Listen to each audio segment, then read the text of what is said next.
Now, former U.S. President Donald Trump has voted early in the Florida Republican primary, but Trump's participation in early voting offers a stark contrast to some of his previous criticisms of the practice. Walking out of the polling station near his residence in Palm Beach, Trump called it a great honor to vote.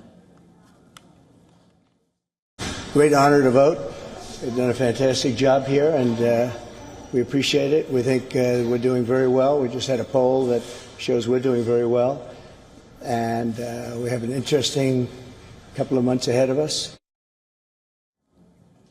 However, Trump has repeatedly flip-flopped in his messaging to supporters, sometimes encouraging them to vote early or by mail, while at other times making false and misleading claims about the security of the process.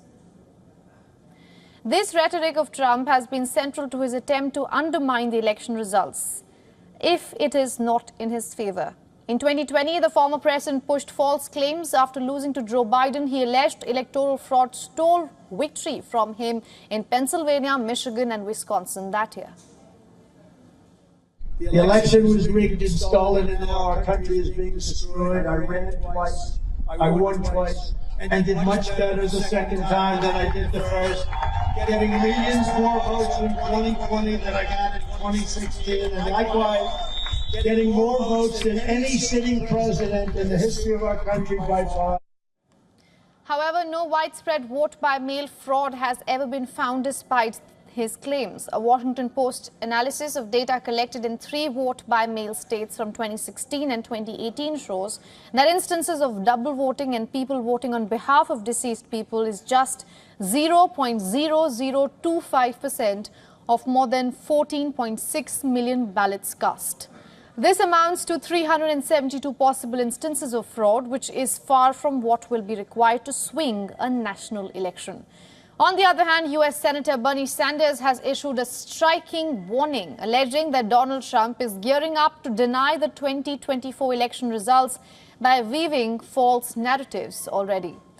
The Vermont senator weighed in after Trump falsely claimed that Harris is using artificial intelligence to fake images of thousands of people at her campaign rallies, and that, quote-unquote, nobody showed up in Detroit. Bernie Sanders has issued a statement, and I'm quoting from that. Clearly and dangerously, what Trump is doing is laying the groundwork for rejecting the election results if he loses. If you can convince your supporters that thousands of people who attended a televised rally do not exist, it will not be hard to convince them that the election returns in Pennsylvania, Michigan, and elsewhere are fake and fraudulent. Remember, the enthusiasm and media attention for Kamala Harris in recent weeks have reportedly frustrated Trump. He has been stewing about her crowd sizes online and fantasizing that Biden will somehow attempt to wrest back control of the presidential nomination at next week's Democratic convention in Chicago. For all the latest news, download the WION app and subscribe to our YouTube channel.